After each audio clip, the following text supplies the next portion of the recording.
Hi friends, welcome to my channel.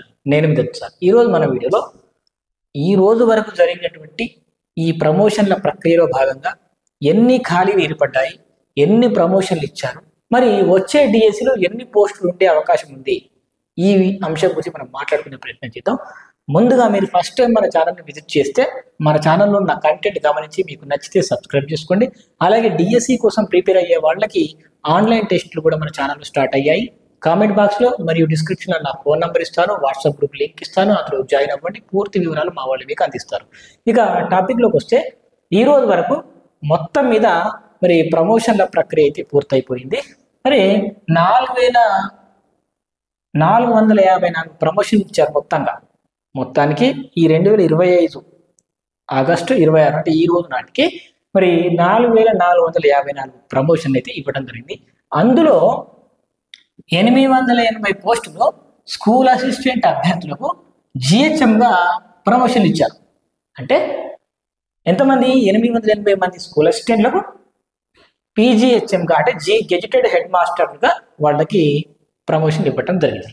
ఇక తర్వాత 811 మంది హెచ్జిటీలకు ఎల్ఎఫ్ఎల్ హెచ్ఎంగా ప్రమోషన్లు ఇవ్వడం జరిగింది. అంటే హెచ్జిటీల్లో కొంతమంది ఏం చేస్తారు, కొంతమందికి ఏంటంటే స్కూల్ అసిస్టెంట్ ప్రమోషన్ వచ్చినాయి, కొంతమందికి స్కూల్ అసిస్టెంట్ కాకుండా కొంతమంది ఏం చేస్తారంటే ఎల్ఎఫ్ఎల్ హెడ్ మాస్టర్గా వాళ్ళు ప్రమోషన్ తీసుకోవడం జరుగుతుంది, వాళ్ళ ఇష్టం అనమాట. సో ఈ విధంగా 880 మంది స్కూల్ అసిస్టెంట్లు జిహెచ్ఎంగా పదోన్నతి పొందితే మరి 811 మంది హెచ్జిటీలు ఎల్ఎఫ్ఎల్ హెచ్ఎంగా ప్రమోషన్లు పొందారు. ఇది ఒకటి క్లియర్గా గుర్తుంచుకోండి. ఇంకోటి ఏంటంటే ఇంకా హెచ్జిటీలకు 2,743 మంది హెచ్జిటీలకు స్కూల్ అసిస్టెంట్ ప్రమోషన్స్ వచ్చాయి. అంటే ఒక హెచ్జిటీగా పనిచేసే క్యాండిడేట్కి 2 అవకాశాలు ఉంటాయి.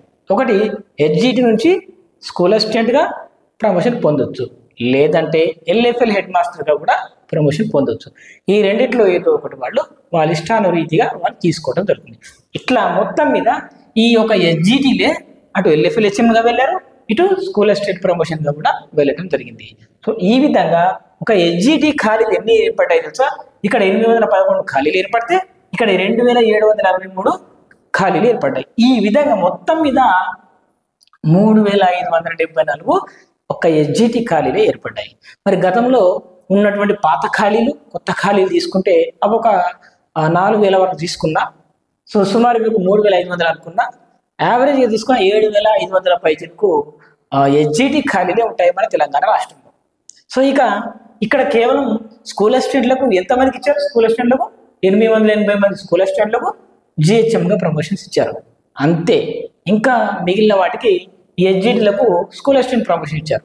స్కూల్ అసిస్టెంట్లకి ఏమో కొంతమందికి మాత్రమే గెజిటెడ్ హెడ్ మాస్టర్గా అవకాశం అయితే ఇవ్వడం జరిగింది. సరే, ఏది ఏమైనా మొత్తానికి ఇటు హెచ్ఎంల ప్రక్రియ పూర్తయిపోయింది, దాంతోపాటు ఇటు హెచ్జిటీ టు స్కూల్ అసిస్టెంట్ ప్రక్రియ కూడా ముగిసిపోయింది. సో ఓవరాల్గా చెప్పొచ్చేది ఏంటంటే నెక్స్ట్ డిఎస్సిలో సుమారు 7,000 వరకు హెచ్జిటీ ఖాళీలు ఉండే అవకాశాలు ఉంటాయి. సుమారు 7,000 వరకు హెచ్జిటీలే ఉండే ఛాన్స్ ఉంది.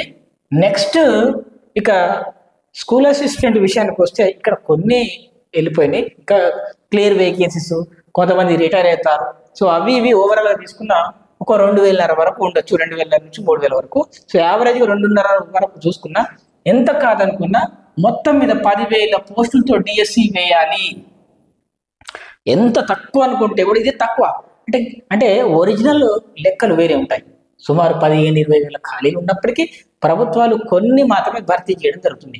మనకు అఫీషియల్గా మనకు పేపర్లో ఇచ్చింది ఇన్ని ఖాళీలు అంటారు కదా, అంతకంటే ఎక్కువ ఖాళీలే ఉంటాయి, కానీ ప్రభుత్వం ఆ లెక్కలన్నీ చూపించవు. ముఖ్యంగా హెచ్జిటీల విషయంలో అస్సలు చూపరు. ఎందుకంటే హెచ్జిటీ యాక్చువల్గా చూడాలంటే ఒక ప్రైమరీ స్కూల్స్కి మరి అన్ని సబ్జెక్టులు బోధించేటటువంటి ఒక 4 ఉండాలి. యాక్చువల్ 4 హెచ్జిటీ ఉపాధ్యాయులు ఉండాలి. కానీ అక్కడ ఏం జరుగుతుంది, ఇద్దరు ముగ్గురు మాత్రమే ఉండడం జరుగుతుంది. సో ఇట్లాంటి ఆ లెక్క చొప్పున ఒక సబ్జెక్ట్ని అంటే ఒక క్యాండిడేట్ 3-4 సబ్జెక్టులు చెప్పాల్సి వస్తుంది. 2-3 ఉన్న వాళ్ళకి ఆ సబ్జెక్టులన్నీ చెప్పి మళ్ళీ ఆఫీస్ వర్క్ చేసుకునే టైం కూడా ఉండదు అనమాట. సరే, ఏది ఏమైనా మనకు 10,000 కంటే ఎక్కువ పోస్టులతోనే డిఎస్సి రావాలి ఇప్పుడున్నటువంటి పరిస్థితుల్లో. మరి చాలా మంది ఏం చేస్తున్నారంటే, సరే ఇక్కడ పాతయి కొత్త అన్ని తీసుకున్నా కానీ యావరేజ్గా 7,000 వరకు మరి హెచ్జిటీ ఖాళీలే ఉంటే మరి బీఈడీ చేసిన వాళ్ళ పరిస్థితి ఏంటి? మరి హెచ్జిటీ వాళ్ళకు మరో అవకాశం ఉంది. అంటే హెచ్జిటీగా పనిచేసిన కొద్ది రోజుల తర్వాత వాళ్ళకు ఎల్ఎఫ్ఎల్ హెచ్ఎం గాను లేదా స్కూల్ అసిస్టెంట్ ప్రమోషన్ వస్తుంది. మరి వీళ్ళకు ఒక అవకాశం అయితే ఉంటుంది. దాంతోపాటు ఇవన్నీ ఖాళీలు అయిపోతే మళ్ళీ ఫ్రెష్గా కొత్త వాళ్ళకి అవకాశం దొరుకుతుంది. కానీ ఇక్కడ హెచ్జిటి పోస్టులు అన్ని స్కూల్ అసిస్టెంట్లు కొట్టుకుంటే స్కూల్ అసిస్టెంట్ల పరిస్థితి ఏంటి అంటే మాకు రేపు పొద్దు అంటే టీచర్ ప్రమోషన్స్లో కానీ ట్రాన్స్ఫర్స్లో కానీ నాకు బాగా అన్యాయం జరుగుతుందని చెప్పేసి ముఖ్యంగా బీఈడి అభ్యర్థులందరూ ఆందోళన వ్యక్తం చేస్తున్నారు. అయితే ఈ కోట ఏదైతే ఈ ప్రమోషన్స్ కోట ఏదైతే ఉందో ఆ 70% 30% ఏదైతే ఉందో అందులో అది తొలగించి కొంతమంది ఏమంటున్నారు 100% బీఈడీలకే అవకాశం ఇవ్వాలి అని కొంతమంది వాదిస్తుంటే ఆ పర్సంటేజ్ని కొంత మార్చాలని చెప్పేసి మరి కొంతమంది వాదిస్తున్నారు. ఏది ఏమైనా ఎప్పుడు ఏ డిఎస్సిలో తీసుకున్నా ఖచ్చితంగా స్కూల్ అసిస్టెంట్ల సంఖ్య కొంచెం తక్కువ ఉంటుంది, ఖచ్చితంగా హెచ్జిటీల సంఖ్య ఎక్కువగా ఉంటుంది. ఎందుకంటే ఒక చిన్న లాజిక్ ఏంటంటే ఇక్కడ ప్రైమరీ స్కూల్స్ కానీ యూపీఎస్ స్కూల్స్ కానీ ఎక్కువ సంఖ్యలో ఉంటాయి. ఒక మండల్ తీసుకుంటే ఒక మండల్లో ఒక 20 ప్రైమరీ స్కూల్స్ ఉంటే యూపీఎస్ స్కూల్స్ ఒక 4-5 ఉంటాయి. ఖచ్చితంగా హై స్కూల్స్ ఒక 3-4, మరి అంత పెద్ద మండల్ అయితే ఒక 4-5 స్కూళ్ళు మాత్రమే ఉంటాయి.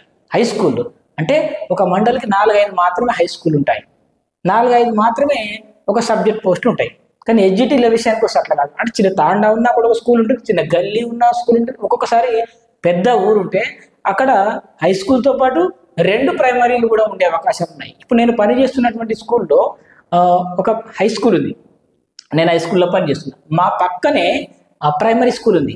అది కాకుండానే ఇంకా ఎస్సీ వాడ అని చెప్పేసి ఇంకొక ప్రైమరీ స్కూల్ కూడా ఉంది. అంటే 2 ప్రైమరీ స్కూల్ ఉన్నాయి, ఒక హై స్కూల్ ఉన్నాయి. మరి కొన్ని చోట్ల అయితే ఉర్దూ మీడియం స్కూల్ కూడా ఉంటుంది. సో అట్లా ఒక 3-4 స్కూళ్ళు అయితే ఉండటం జరుగుతుంది. సరే ఏది ఏమైనా పెద్ద పెద్ద విలేజ్లో అట్లా ఉంటుంది పరిస్థితి. సో మండలం లెక్క ఓవరాల్గా తీసుకున్నట్టయితే ప్రైమరీ స్కూళ్ళ సంఖ్య ఎక్కువ ఉండడం వల్ల హెచ్జిటి పోస్టుల సంఖ్య కూడా ఆబ్వియస్గా ఎక్కువ ఉంటుంది. ఇంకోటి ఏంటంటే హెచ్జిటి ఫిలప్ చేయాలంటే ఖచ్చితంగా డిఎస్సి ద్వారా భర్తీ చేయాలి. కానీ స్కూల్ అసిస్టెంట్ల పరిస్థితి అట్లా కాదు. అంటే స్కూల్ అసిస్టెంట్లు డైరెక్ట్గా కూడా రిక్రూట్ చేయొచ్చు, లేదా హెచ్జిటి నుంచి ప్రమోషన్ ద్వారా కూడా రిక్రూట్ చేయొచ్చు. సో ఈ ప్రాబ్లం వల్ల హెచ్జిటిలో కొంత అన్యాయం జరుగుతుంది. సరే బీఈడి వాళ్ళకు కొంత అన్యాయం జరుగుతున్నమాట వాస్తవమే. దీన్ని ప్రభుత్వమే పరిష్కరించాలి, ఏదో ఒకటి చేయాలి. సో ఏది ఏమైనా మరి హెచ్జిటికి మరి కొంతమంది వాదించే వాదన ఏంటంటే స్కూల్ అసిస్టెంట్ అభ్యర్థులందరికీ అంటే బీఈడి చేసిన వాళ్ళకు హెచ్జిటి రాసుకునే అవకాశం ఇవ్వండి అని చెప్పి మరి కొంతమంది వాదిస్తున్నారు. సరే ఏది ఏమైనా ప్రభుత్వం ఈ దిశగా ఆలోచించి మరి డిఎస్సికి అడుగులు వేస్తూ తొందరలోనే మరి డిఎస్సి వేసి సో ఈ సమస్యకు పరిష్కారం చూపవలసిందిగా కోరుతున్నాను. సో ఇంకో విషయం ఏంటంటే మన విద్యా వ్యవస్థలో చాలా లోపాలు ఉన్నాయి. సో టెట్లో మార్పులు రావాల్సిన అవసరం ఉంది. ఎందుకంటే టెట్ తెలుగు వాళ్ళకు సపరేట్ పేపర్ పెట్టాలి, బయో సైన్స్ వాళ్ళకి అన్యాయం జరుగుతుంది, ఫిజికల్ సైన్స్ ఇట్లా ప్రతి ఒక్క సబ్జెక్టుకు ఎవరి సబ్జెక్టు వాళ్ళకు 60 మార్కులు పెట్టి మిగతా జనరల్ సైకాలజీ, ఇంగ్లీషు, తెలుగు ఇవి 90 మార్క్స్ అనేది కామన్ సబ్జెక్ట్, ఎవరికైనా అంతే ఉంటుంది. కానీ ఎవరి సబ్జెక్టు అభ్యర్థులకు ఆ సబ్జెక్టు 60 మార్కులకు ఉండాలి. ఇప్పుడు సోషల్ వాళ్ళకి 60 ఉన్నట్టే మరి మ్యాథ్స్ వాళ్ళకి 60 ఉండాలా ఉన్నట్లే, అట్లాగే ఫిజికల్ సైన్స్ వాళ్ళకు కానీ బయో సైన్స్ వాళ్ళకు కానీ తెలుగు వాళ్ళకు తెలియ ఉండాలి. ఇట్లా కొన్ని రకాల మార్పులు ఖచ్చితంగా చేయాల్సిన అవసరం అయితే ఉంది.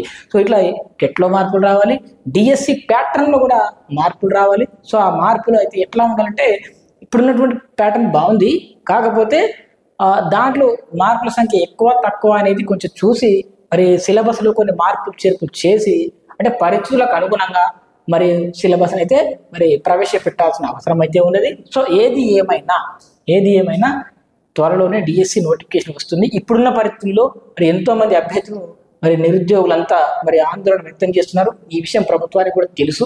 సో ఏదో ఒకరోజు ఇది ముదరక ముందే సో ఖచ్చితంగా మరి డిఎస్సి నోటిఫికేషన్ వేస్తారు. డిఎస్సియే కాదు అన్ని నోటిఫికేషన్లో కూడా జాబ్ క్యాలెండర్ ఇస్తామని చెప్పేసి మన ప్రభుత్వం నుంచి ఒక చిన్న ప్రకటన అయితే రావడం జరిగింది. సరే ఏది ఏమైనా ప్రభుత్వం ఈ దిశగా ఆలోచించాలి, నిరుద్యోగుల గోడును ఆలోచించి సో ఇవి డిఎస్సి కావచ్చు, జూనియర్ లెక్చర్స్ కావచ్చు, గురుకుల కావచ్చు, మోడల్ స్కూల్ కావచ్చు, ప్రతి ఒక్క పోస్టుని భర్తీ చేస్తేనే విద్యా వ్యవస్థను గాడిలో పెట్టినట్టు అవుతుంది. సో ఈ విషయంగా ప్రభుత్వాలు ఆలోచించాలి. సో మీరేమనుకుంటున్నారు? నా వీడియో నచ్చితే లైక్ చేయండి, కామెంట్ చేయండి, మన ఛానల్ని సబ్స్క్రైబ్ చేసుకుని థ్యాంక్స్ ఫర్ వాచింగ్.